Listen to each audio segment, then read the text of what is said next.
I never would have imagined that at the age of 72, I would be watching slasher films. I would never have imagined it either. For movie lovers like us, there was no better destination than the video store. Remember walking the stacks to pick out new titles? Talking about movies with the clerks who were just the right kind of nerds and discovering a whole world of films you never knew you loved? What if I told you that a place like that still exists just the way you want it to? Welcome to Viva Video, the last picture store. Viva Video in Ardmore. I can't explain it as anything other than a nerd den. When we close the doors at night, the magic starts. We love screening and celebrating our favorite films with other movie lovers like you. This store has opened up a whole new world, films that I never would have encountered otherwise. That's what we do. We hang around, we talk about movies. That's what nerds do. So guys, we're gonna be showing House. This is a movie that's basically about a few young girls going to go visit their aunt. Turns out the house is haunted. Sounds like a horror movie, but honestly the movie is so creative and far too bizarre to really be pigeonholed into just a scary movie. House is one of the most incredible movies ever made. The poster's in our living room. That's how much we love this movie. Yeah. What I first zone in on is the visuals. A couple minutes in, you got people jumping sideways into the frame. I feel like at every turn, the director was like, yo, go for it. Let's do this. Let's do this. Let's do this. It's like the director awesome. just like turning a kaleidoscope. I've wanted to see it. It's been on my list for like 15 years. Awesome. Amazing and psychedelic and awesome and crazy and unexplainable. Just a fun time had by all.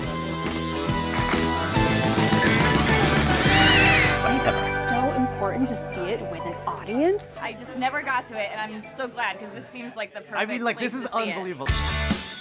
We've got everything you need to celebrate a movie like House. We've got Steph over here selling the swag. We've got Dan, he's serving up concessions, getting your popcorn and such. Brian, he's working the phone. Somebody's got to keep business running. And Susan, she's guarding the porn room. Oh, and I don't think I mentioned this yet, but there's karaoke too.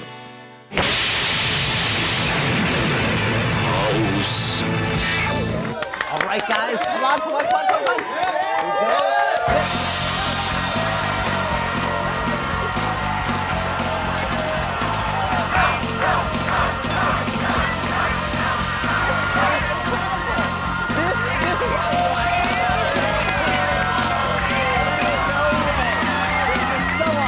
My brain has spilled out in a way that I didn't know was there, and I can watch House with celebration that is deserved and necessary for this movie. What movement with your body would express how good House is? There we go. I think with that, I'm pretty ready. I'm ready to watch House! Maybe your enthusiasm is why I've avoided watching it for 10 years. You know, I figure it's been too close in front of your face every day, seeing the poster. And every the day you t-shirts. come to work, the t-shirt that I wear on occasion. Every time I come in the shop, people are talking about it, and I have to walk away and go, la, la, la, la, la, la, la. At this point, I've heard enough that I can stitch together ideas of how crazy it's going to be. I know that someone walks into a refrigerator at some point, and I'm good with that. I think you're good with that. As everyone well knows, I have not seen House, but there are a few films I suspect will be as insane as House, primary of which is Takashi Miike's Happiness of the Katakoris. I mean, what can you say with a movie that starts with claymation, quickly goes into dance numbers, involves an erupting volcano, and criminals on the loose in a house run by this delightful family that's straight out of a Japanese version of Sound of Music. So if House is as insane, I'll be very impressed. I know, you're gonna edit me, I know how this works. No, we're using all of this unedited. This is just going to be a really interesting show. So what do you guys know about House, out of curiosity? I know there's a cat. A couple things I love in House. There's a cat. The cat is the best. I love cats in real life. I love cat in House. Some people might not remember this bad boy in House, right here. I guess in this case, bad girl. At the noodle stand, in the background, you will see a bear. Never explained, but it's the best. Let's don our masks here. Oh, it smells awful. I'm asphyxiated. Get me out of here. So one of our most adventurous customers is Susan. I'm so excited for House. I've seen it twice before, and this is gonna be the ultimate experience of House. She's got an art history degree, she's adventurous, she's film knowledgeable. For me, this store has opened up a whole new world, films that I never would have encountered otherwise. She was not interested in horror movies at all. I was afraid of horror films because I thought creepy things were under my bed and in my closet. That's the best way to watch horror I films. had terrible nightmares, and so I didn't dare go there, but you were very clever. Because you seduced me slowly into wonderful horror seeing films. the cool stuff that's yes, out there. because you knew I was sort of academically teacher-oriented. Definitely. So the first horror film you thought to show me was Pontypool.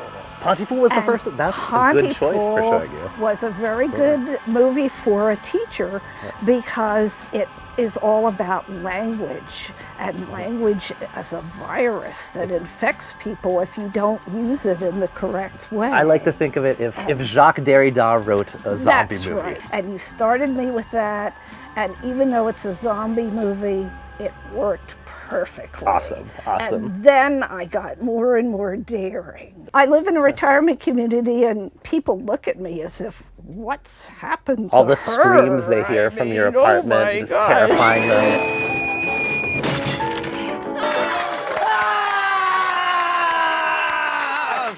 All right, guys, it is time. Brian's gonna come on up now.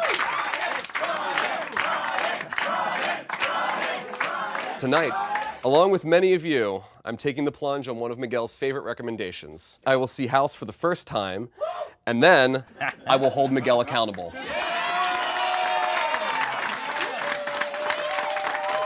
I'm not gonna look directly at Brian because I'm curious to hear how this is all gonna go, but we're gonna start it now.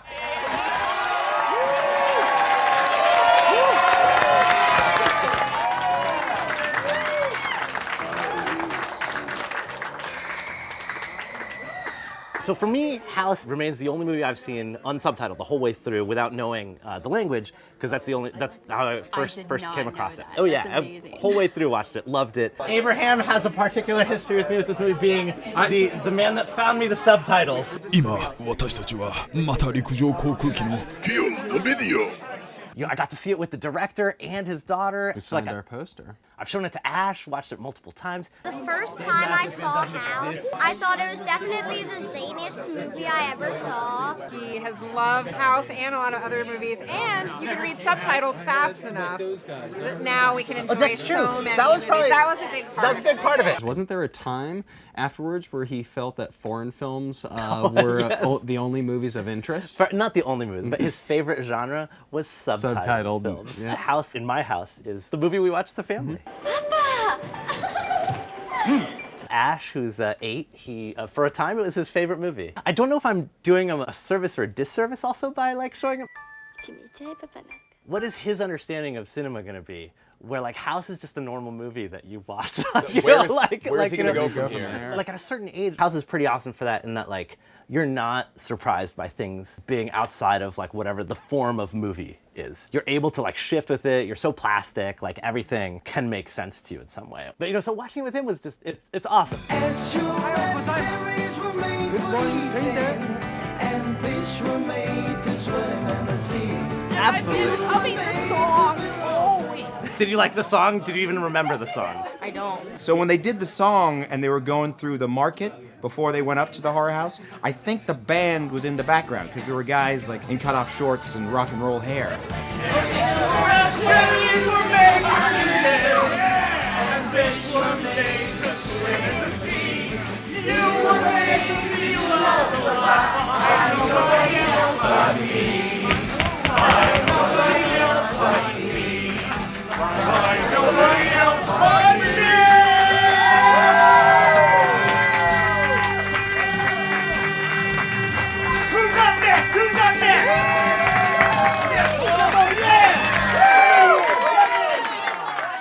I can trace it back to one moment in my life why this story's here.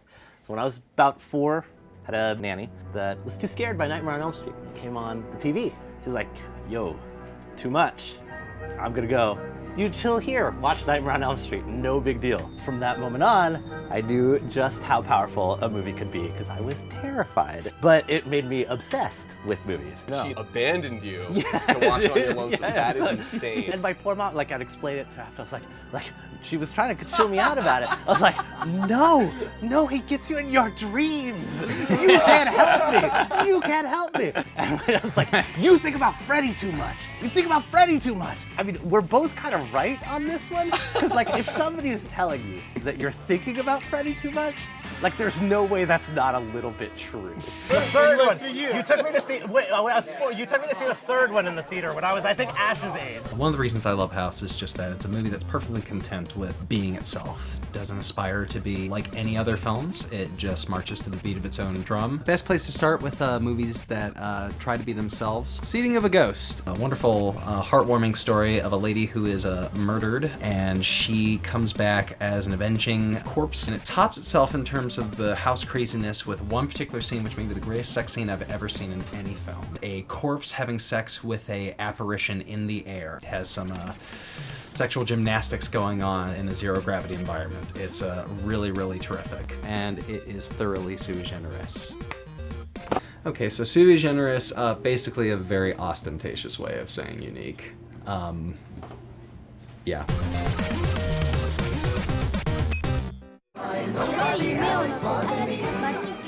So House, its story was written in part by the director asked his 11-year-old daughter what scared her, what she thought would happen next. And so the movie plays a bit like the stream of consciousness of an 11-year-old. From what I was hearing about it, I thought it was going to be like so bad that it's good movies because everyone's like, oh, it's so weird. It's like written by an 11-year-old and all the characters are like one-dimensional. But then you watch it, and it's actually like just amazing. More people should ask their young daughters to give them movie ideas. Absolutely, absolutely. I like every movie should be written at least in part by an 11-year-old girl. You know, 100%. I am Mr. Gomez, and today we will be having a special guest, Miguel. Come on out, Miguel. Thank you, Mr. Gomez, for that introduction. How's everybody doing? Good, because I need some help. We're gonna have a pretty important class here. You guys are gonna help me write my life story. So I started working at a video store in the late 90s, and in 2001, I finally made my own short films. In 2012, the video store that I worked at closed. My family and I now own our own video store, Viva Video. What do you think will happen next in my story? He will be like an astronaut that made movies everywhere. Miguel made it rain quintuple cheeseburgers. He didn't share them. Since there's a lot of good ice cream shops in Ardmore, he's gonna go to all of them and buy ice cream. It's that simple. All the dolphins that he can find get to be his pets. He became rich at the age 36 from becoming Dwayne "The Rock" Johnson. If that is something that speaks to your heart as it does to mine, I would say you should watch the movie Hawk Jones, which is not written by children, but stars a cast entirely of children, about like 9 years old. It's a buddy cop movie made in Chicago by two brothers, who I think were only like 18 or 19 at the time when they made it. It is as fun, and it is just a blast, and one of those that when you watch, you're just astounded, like, how is this movie holding this level of entertainment for as long as it is, for what it is? You'd think you'd sort of get numb to it at some point, but you don't. Like, every time it's just thrilling to see what they're gonna throw at you next. It's so good. It's so, I can't even tell you.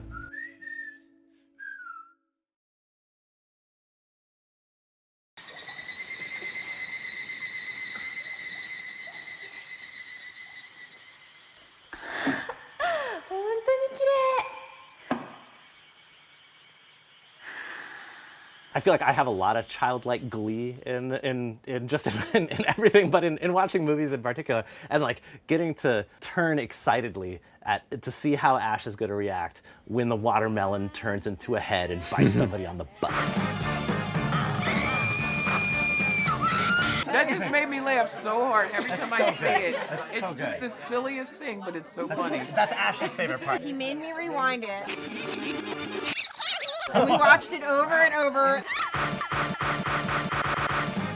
and he actually fell off the couch from laughing so hard. It's so off the wall, and I love the off the wallness of it. And I think actually it has a lot of serious side to it too, which is interesting. A lot of Japanese films that were made nearer to World War II really have concerns about the devastation of that war for the Japanese. Also, it's a movie about a teenage girl whose mother has died and her father's remarrying, and it's very hard for her to accept a new mother. And so there's a lot of conflicted feelings with that teenager about women and marriage and love. And I think that's a very kind of serious... Is that a big part of the draw for you for it? Yeah, I really like that. And I like the combination of that more serious side with all the shenanigans. For me, what attracts me to House, I mean, is very much like the visual flair to it. Yes. You know, like it's made by a dude that made commercials for years and clearly brought that sort of, you know, get people's attention in a few seconds type of thing. Right. But then makes a feature-length film out of it, and I feel like that. Like it doesn't look like anything else. I love the kind of fake sunset. You feel as if you're not in real life, you're in some imaginary world. I really love surreal Asian masterpieces with gorgeous visuals, but that are also completely bonkers and nothing like anything I've ever seen before. And I want to talk about Survive Style 5+. It's a little bit later, it's from the early 2000s, and it just has the most gorgeous color palette. It has attention to detail in the sets and costumes and everything that would make Wes Anderson jealous. These 5 stories that are kind of intertwining, kind of not, and it's just sort of beautiful and crazy.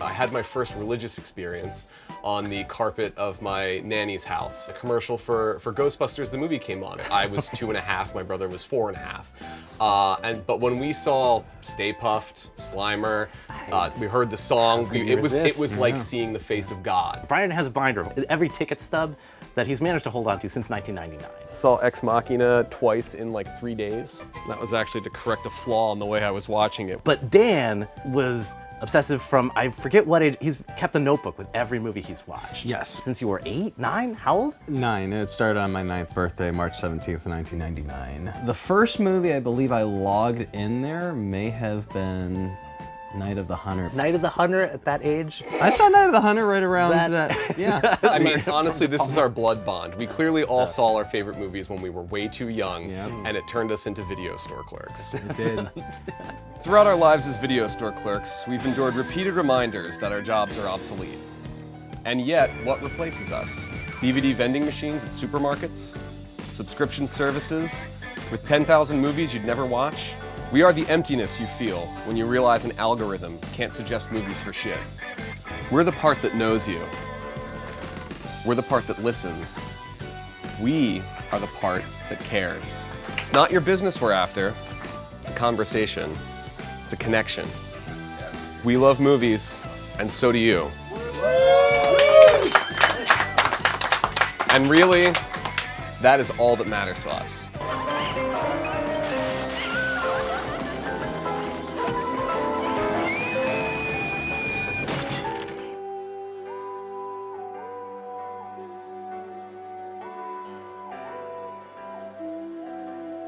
Do you find it scary?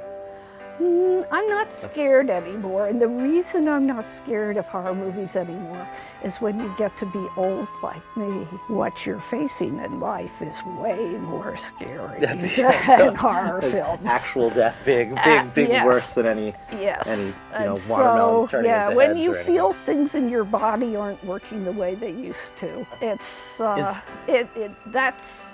horror films just don't seem quite as bad. And I think laughing about this or having that sort of vicarious experience is a good thing. And it's just, At my time of life, I want to absorb as much as I can because I feel, you know, time is limited and I want to learn as much as I can and enjoy things as much as I can and experiment with things. And what was so great about this store is I never would have imagined that at the age of 72, I would be watching slasher films. I would never have imagined it either.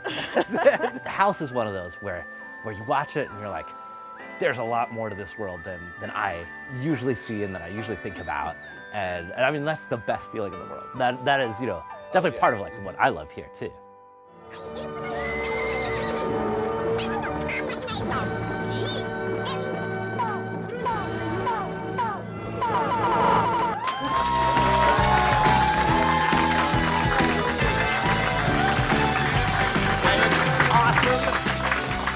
Tons of times, I still love it. I hope you guys loved it as much as I did. Many of you, yes. Yeah.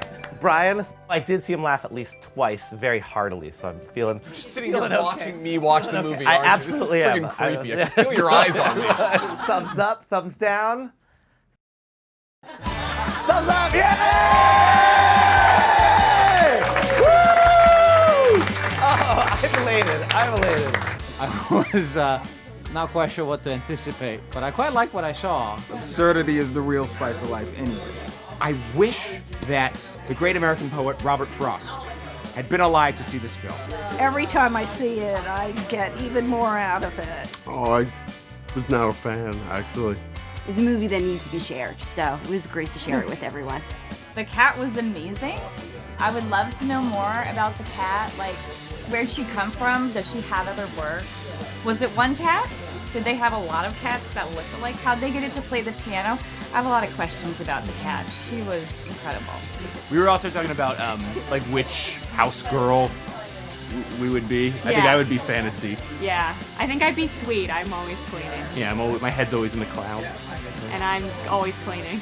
The most important part is that it plays by its own rules. So it falls into that camp of something like Eraserhead, where like, you know what's going on is surreal and completely off the wall, but like, as long as it continues to stay true to what it's been doing from like pretty much the start of the movie, from what the setup is, then it's completely enjoyable to me. It's just, you know, a miracle that this thing actually got made. I can't, yeah, I mean, like, can you imagine like seeing that in the theater? Like, I mean, I can't.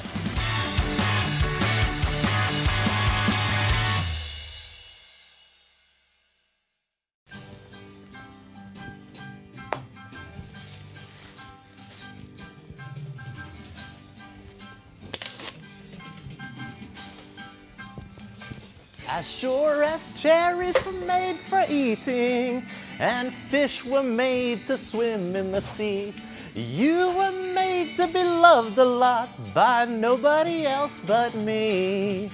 By nobody else but me. By nobody else but me.